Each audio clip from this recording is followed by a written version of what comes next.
Another day, another video. Welcome back to the channel, everybody. Today we're watching Young Sheldon. This is their 8th episode of the 4th season. Hope you guys have been enjoying it so far. If you'd like to watch today's full episode, it is available for the link in the description below.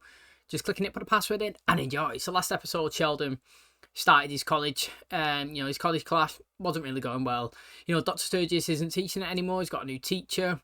It's not like in the way that she conducts herself. She's more in a chill zen man, with like a kind of like hippie style vibe kind of person. He wants a more sleek professional person. She was also questioning everything that he's saying, like, well, how do we know it's correct and what reality we're in, and maybe we're dreaming, maybe we're not, maybe it's all this, maybe it's all that. Sheldon was having none of it. Do you know what I mean? He was going to drop the class, then he decided, I'm going to take her down, educated himself.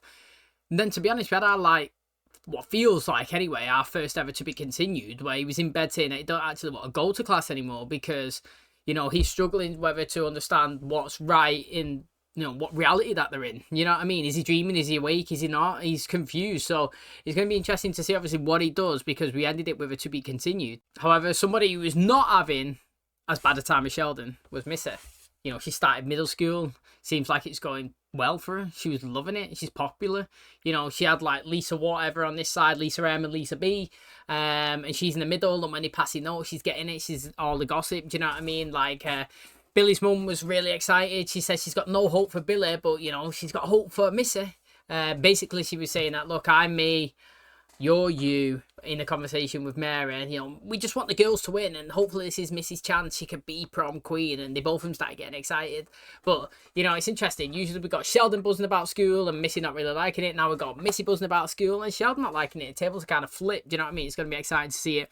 And like I've been saying, badgering on, consistent like a parrot. Hopefully we see more of Missy in the school environment around friends, because when Paige is in it, it's good to see her. And, as she's growing older as well, personality's going to change a little bit. It's going to be exciting, and who knows what is going to happen. Thanks for checking out today's episode. Hope you guys enjoyed it. If you do, please smash the like, really helps out. Subscribe if you're new. And as always, let's jump into today's episode.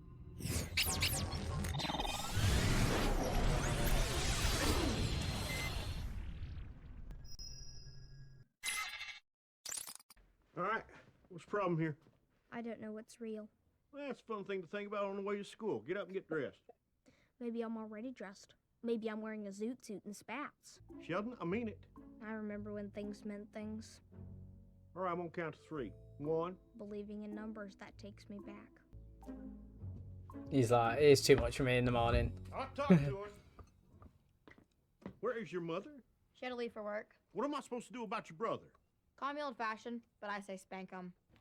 Sheldon won't get out of bed, and I'm gonna be late for work. He's gonna be late for school. So you want me to get him up and drive him? Yeah. I like it better when I just come eat your food and leave. Look at you lying there. When a Texan gets knocked off a horse, he gets right back on. That is the second most important thing about being a Texan, right after thinking you're better than everybody else. Amazing. What is? I've been using the same pen for 7 months, and it's still going. It's the same pen. Yeah, no, I'll be down in a bit. Principal's office. Rather be a child than in trouble. Sheldon, I hear you're going through some sort of existential crisis. I suppose so. I went through something similar once. Really? I was trekking through the Amazon, and I saw 2 frogs. One hallucinogenic, and the other not. I tried to lick the normal one, and by mistake, I licked the hallucinogenic one. I also lost track of reality. I appreciate the call. I'm giving you back to my Meemaw now. Bye. Sheldon's not here anymore. Thought it'd be a while before I got called back into the principal's office. Talk about Georgie. Should have seen that coming. What's wrong? Well, he's been cutting classes. I'll talk to him. How's the team looking this year, George? We just had one difficult conversation, Tom. Let's not have another. Anyone else who wants to talk to you? What are you doing with that filthy thing? Why do you care? If nothing is real, then neither is the chicken. Set her on your bed. Yeah, okay. I'll get dressed. Make it snappy. This still doesn't solve my existential crisis. Say what? You want to hold her? No. You make it just in time. Although... And before you say, does time even exist? It does. Stubborn old crank. I'll do just fine. I'm a stubborn young crank, and it didn't help me. It's gonna take long. I need to get to class. From what I hear, you don't care about that. Now, if you start flunking out, you're gonna get kicked off a team. Fine. What's going I don't on know with what's him? going on with you, but you better get your head out of your ass. And I better see you at practice. Well, I don't know if I can find it with my head up my ass. Is it velocity? Yes. Now, Or is it a velociraptor? I'm sorry?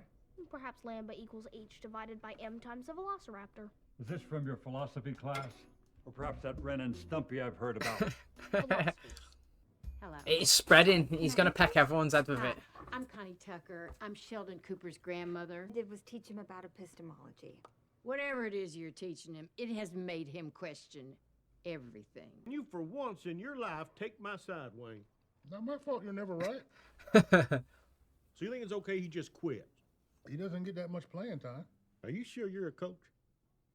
Team sports provides confidence, leadership, discipline. So does holding down a job. Before they go into this, like, I understand where his dad's coming from, but like in the concept of, I can't believe he wanted to do this in terms of flunk out and, you know, not go to classes. Now, in terms of being on a football team, he doesn't have to be on it. And to be honest, if you're not playing, then I understand it. Now, it's 50-50 because you've got to have, I don't know how many you need, 25 men, let's just say. You got 25 people that need to be on the team. You know, if you can only play half of them, then the other half have just got to get a bit of game time here and there. And if everybody quit, you wouldn't have a team.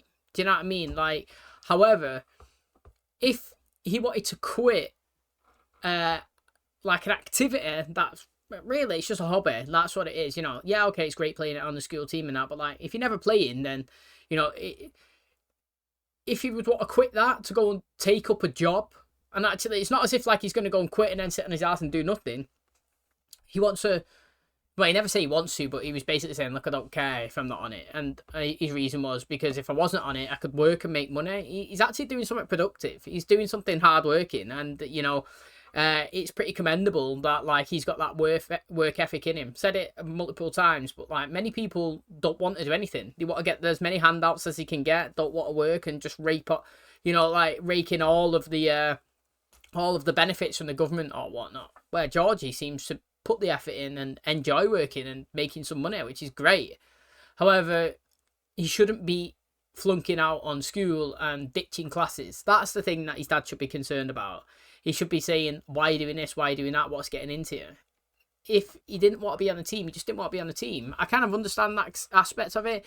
I wouldn't want to take part in a sporting event where, like, I never get any game time, but they expect me to turn up every week for training and turn up for games and I didn't even take part. You know, I could rather do something that I wanted to do, i.e. get a job like he's just saying. Tasty a brick of cheese is not a number. Why are we still talking about this? Maybe we're not talking at all. Okay, that's enough for today. Hello, Connie. What a pleasant surprise. Hey, I'm sorry you're about to see me speak harshly to my colleague. have at it. Professor Erickson, I insist that you speak to this young man and explain to him that reality is real. He's at this school because of his brilliant scientific mind. He spent my last class talking about processed cheese. How come you didn't want to get out of bed this morning? If I can't know it's real, what's the point? Asking these questions is exciting. It's what gets me out of bed. Richard Feynman did say the greatest joy in life is the pleasure of finding things out. Dr. Linkletter, I'm dropping your class and switching my major to philosophy.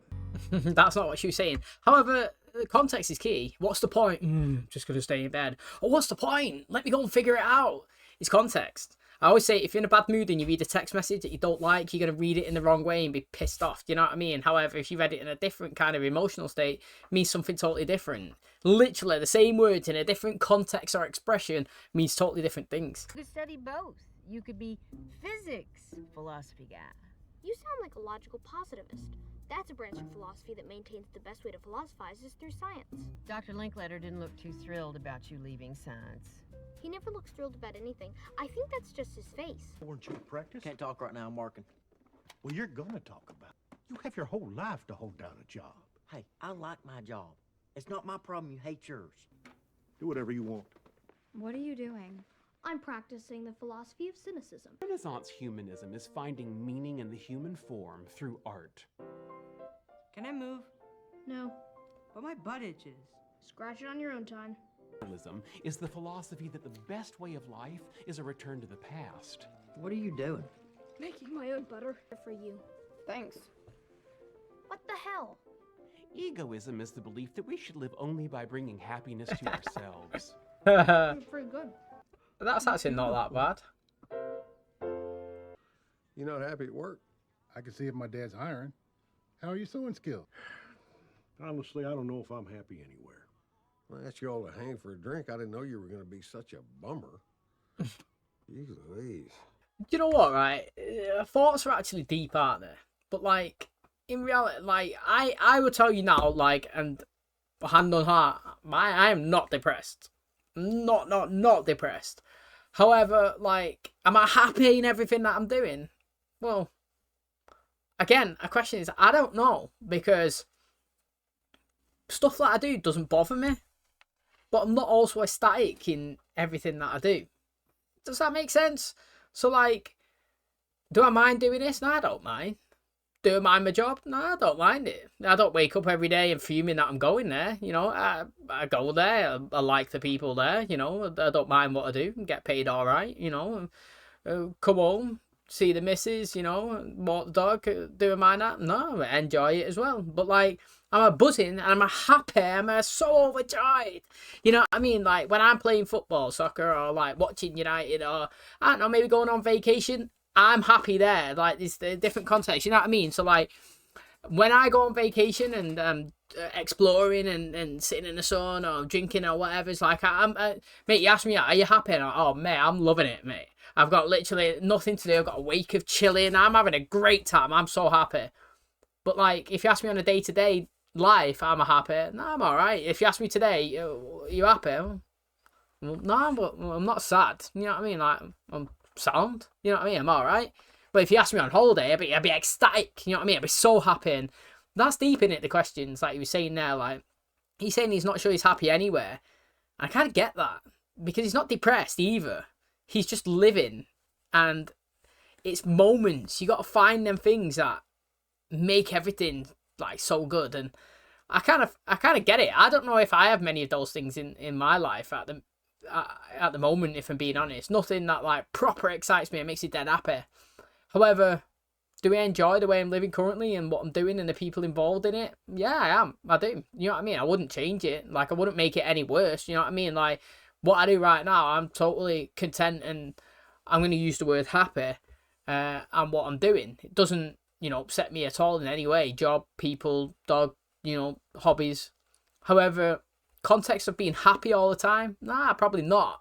I am when I'm doing stuff like going on vacation, but maybe that's because I'm doing things in small doses that I don't get all the time, and something that's actually, you know, if it becomes the norm, I wouldn't be as enjoy. You know, for example, I don't really eat takeaways or McDonald's and stuff like that.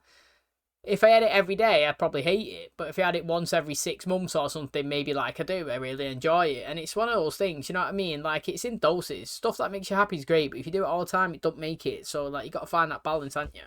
Sheldon, good to see you. Come on in. I don't suppose you're here to discuss physics, are you? As a matter of fact, I am. I'm here to drop your class. I just need you to sign this. I've been made responsible for you, and so far it's not going very well.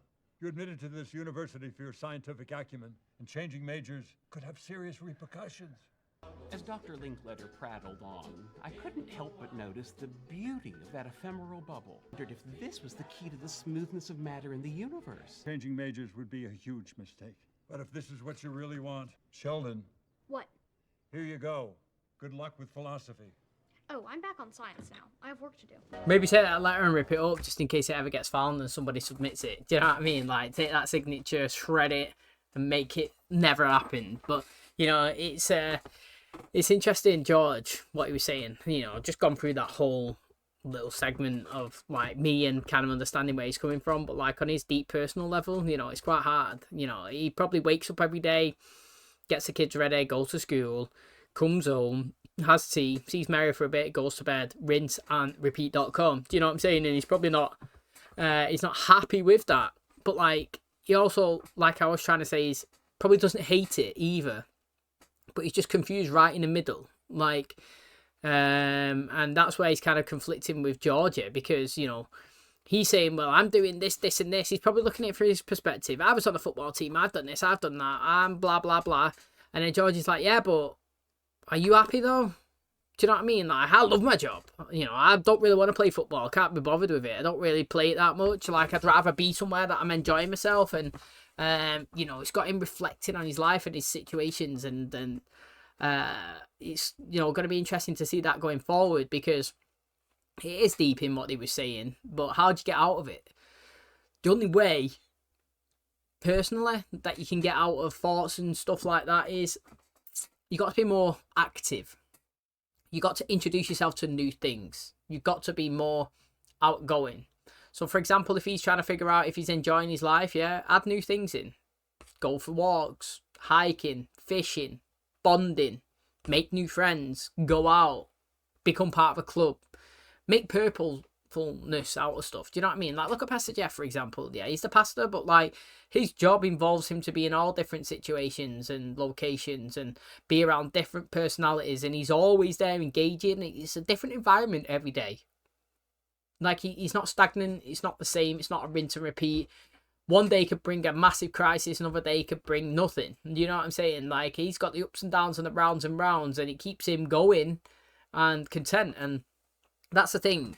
If you're doing the same stuff all of the time and you feel like you're stagnating, that you need to introduce new things. You might not have to change things that you've got, because like, they're okay, but you just realise that they're not actually as enjoyable or making you like so happy. But if you then introduce new things into it and situations, then you might realise that your life is actually great. It just needed a few additions. You know what I mean? So I'm going to be interested to see what George does there, because, you know, we've never really had this kind of deep thought from him before, or any indication of it. And, you know, it's going to be interesting to see, obviously, what we do with his storyline with this one going forward. Okay, that is going to wrap up today's episode. Thanks so much for checking out the channel today. Hopefully you guys enjoyed it.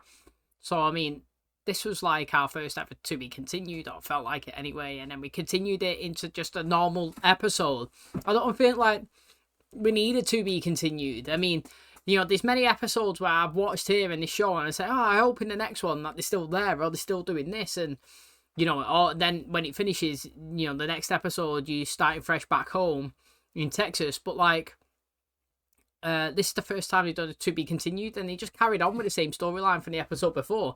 I don't feel like you need a to be continued for things like that, if I'm being totally honest. You know what I mean? Like, you could just carry on, be a continuous storyline. You know, you don't have to state that, oh, next episode it's going to be this one. However, you know, we did in today's episode, Sheldon struggling, questioning his reality, question what's real. Should I do this? Should I do that? You know, he's kind of infecting everybody with the what if, and is this and is that and all that stuff. And, you know, he's going to drop his major. And to be honest, you know, Dr. Linkletter, or whatever he's called, was correcting what we're saying. You've been brought in here on a scholarship for physics. Is it? I literally totally forgot what he's doing. Yeah, I think it was physics.